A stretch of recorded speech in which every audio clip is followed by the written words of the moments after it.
सातारा तालुक्यातील सासपडे येथे शाळकरी मुलीचा संशयास्पद मृत्यू, एक संशयित ताब्यात। गावकऱ्यांनी केली संशयित आरोपीच्या घराची तोडफोड। सातारा तालुक्यातील सासपडे येथील 7वीत शिकणारी 13 वर्षीय आर्या सागर चव्हाण हिचा शुक्रवारी 10 रोजी दुपारी 3:30 वाजण्याच्या सुमारास राहत्या घरात रक्तबंबाळ अवस्थेत मृतदेह आढळून आला होता। आर्या चव्हाण ही गावातील छत्रपती शिवाजी विद्यालयात इयत्ता 7वी शिक्षण घेत होती।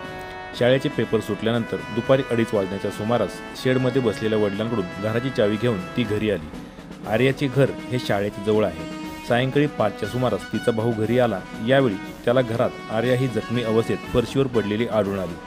तिच्या डोक्याच्या मागील बाजूस जखम होऊन रक्तस्राव झाल्याचे दिसत होते। यावेळी ही परिस्थिती पाहून आर्याच्या भावाने वडिलांना घरी बोलावले। घटनेची माहिती मिळाल्यावर बोरगाव पोलीस ठाण्याचे सहाय्यक पोलीस निरीक्षक संदीप वाळवेकर यांच्यासह पोलिसांनी घटनास्थळी धाव घेतली। त्यानंतर आर्याला प्रथम नागठाणे आरोग्य केंद्रात व त्यानंतर जिल्हा शासकीय रुग्णालयात उपचारासाठी दाखल करण्यात आले, मात्र वैद्यकीय अधिकाऱ्यांनी तिला मृत घोषित केले। या घटनेमुळे सासपडे गावात खळबळ उडाली। घटनेची माहिती वाऱ्यासारखी गावात पसरल्याने तणावाचे वातावरण निर्माण झाले होते।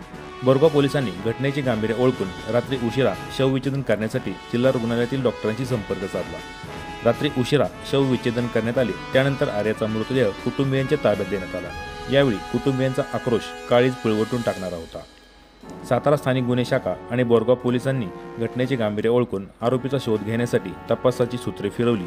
पोलिसांची 3 पथके तयार करून आरोपीचा शोध घेण्यासाठी रवाना करण्यात आली। सातारा स्थानिक गुन्हे शाखेने आणि बोरगाव पोलिसांनी अवघ्या 6 तासाच्या आत संशयित आरोपीला ताब्यात घेतले। राहुल यादव असं संशयित आरोपीचे नाव असून तो आर्या चव्हाण हिच्या घराच्या बाजूलाच राहत आहे। त्याने यापूर्वीही एका अल्पवयीन युवतीवर अतिप्रसंग करण्याचा प्रयत्न केला असल्याची माहिती पोलिसांनी दिली। आरोपीला पोलिसांनी ताब्यात घेतल्याचे समजताच गावात संतापाची लाट उसळली।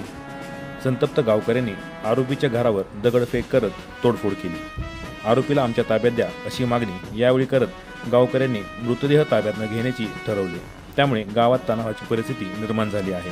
कोणताही अनुचित प्रकार घडू नये यासाठी सातारा पोलिसांची अतिरिक्त कुमक सासपडे गावात तैनात करण्यात आली असून गावाला पोलीस छावणीचे स्वरूप आले आहे। आरोपीला कडक शासन करण्याचे आश्वासन पोलिसांनी गावकऱ्यांना दिले आहे।